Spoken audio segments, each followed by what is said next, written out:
5 different times. They never allowed him membership until actually the last year of his death, the last year of his life. They invited him to come to the club.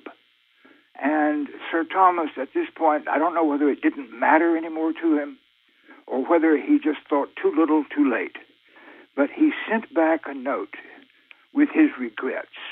He was knighted by Queen Victoria. That's right, at the insistence of Victoria's son, Edward, his friend. Got it. Wow. He was the most successful grocer in England in his generation. So he already had a chain of shops before ever he went into the tea business. Now, tea shops did not exist before 1884. That's right. Why? Isn't that strange to think? Because nobody today probably thinks of England without tea shops. They're usually synonymous. Yeah, exactly. Isn't it strange? Well, several things were going on. For one thing, tea was still too expensive for the working class to just stop off for a cup of tea anywhere, you see. It would have been very much a middle-class amenity. And the middle class in Victoria's time spoke only to one another, if you think about it. So all of those Victorian teas, which we still like to imitate, it has to do with very good linen and china and so forth, and you can be very fussy about a Victorian tea. And it always happened in the drawing room at home. You didn't go out for that. You invited people to come to see you. So it was only once tea had began to be reachable for all, and once it was not subject to all of this social surroundings, that somebody began serving tea in the back of a bakery near London Bridge. And that became so popular that soon that bakery had to open branch offices, and that was the first British chain of tea shops. Oh, interesting. One of the things that's kind of shocked me in reading your book was the taxes that were on these teas. Almost the same amount of money for the tea you'd pay in taxes sometimes. Yes, amazing. Share a little bit about that, and then when the tax went away. Well, the tax started just about as soon as the tea market did in England. That's in the 1600s, late 1600s. And the taxes never came down. The taxes went up and up. And you remember that unfortunate incident in Boston. The Boston Tea Party. Had something to do with British taxes on tea, didn't it? Yes, indeed. Well, it was only after the mother country had lost her American colonies that sanity finally surfaced. And the head of the British tea dealers, who had another famous name, his name is Twining. Mr. Richard Twining was able to persuade the government to just kill the taxes on tea. Do you know what they really killed? They killed the smuggling industry. As long as you were charging almost 100% tax on top of whatever the tea cost, you see, why, it was easy to make money if you had a boat and knew how to sail over to Holland, where you could buy all this tea for export with no taxes, bring it back to England in the dark of the moon, smuggle it ashore, and then sell it here or there and pocket the proceeds. Everybody was willing to buy tea at a huge discount, and indeed that's what made tea popular all over England. It wasn't the East India Company, it was their illegal competitors, the smugglers. Very interesting. Yes, all of this. And when you go into the detail and you begin to read the stories of the smugglers, or for that matter, the India Company managers, it takes on a very human dimension. For instance, the East India Company was always looking for chaplains for their ships, But the chaplain had to be willing to see the men go ahead and sell opium in China on a Sunday, you see. It's fascinating. And yet the smugglers had to do what they did in order to create a competitive marketplace for tea coming into the social societies.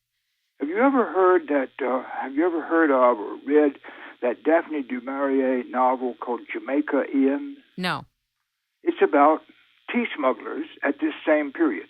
That would be a great book to read. Yeah, Daphne du Maurier is great in any case, but that interested me particularly because of the subject. You said in your book that 1/3, or 30,000 tons of all U.S. tea imports consist of inferior, machine-harvested tea from Argentina, grown for U.S. mass markets, tea bags, and in some instant tea mixes. Yes. And that's what we're used to, probably. That's right. This is the lowest of the low. The lowest of the low, Kim. And that represents today something like half of all the tea that we import. So when you go to buy one of those 100 tea bags in the box specials at your neighboring supermarket, probably half of the tea dust that's in that tea bag that you're buying will be this stuff from Argentina. It is utterly tasteless. I'm sure it has some health benefits for you, and it does have color, but that's about all it's got. They have to blend it with teas from elsewhere so it'll have any flavor at all. But it's the world's cheapest. That's why our big companies like to use it. What is your take on tannin and whether it's good for you or bad for you? I hear that tannin is very acidic. Well, tannin is the old word for polyphenols. The polyphenol content of tea is what gives it its healthful properties. So polyphenols is the new word for tannin? Yes, that's right. Interesting. Yeah, it turns out tannin was never the right word at all. Tannin, properly speaking, is found in the bark of oak trees, for instance, and you can use it to tan leather. You see, there's no chemical like that anywhere in tea leaf. But they didn't know this 200 years ago, and when they saw what color it was and how it made your mouth puckery, they said, "Oh, tannins, tannins." And so thus we still speak of tea tannins. To be scientific, what we should say is tea polyphenols, or now that we know that these polyphenols benefit our bodies by taking all the free radicals out of us, keeping us from rusting out. See, they are antioxidants. So you could call a polyphenol an antioxidant, and I suppose its mother wouldn't be. You have named Dragon Well and all these different teas, these very high-level teas in your book.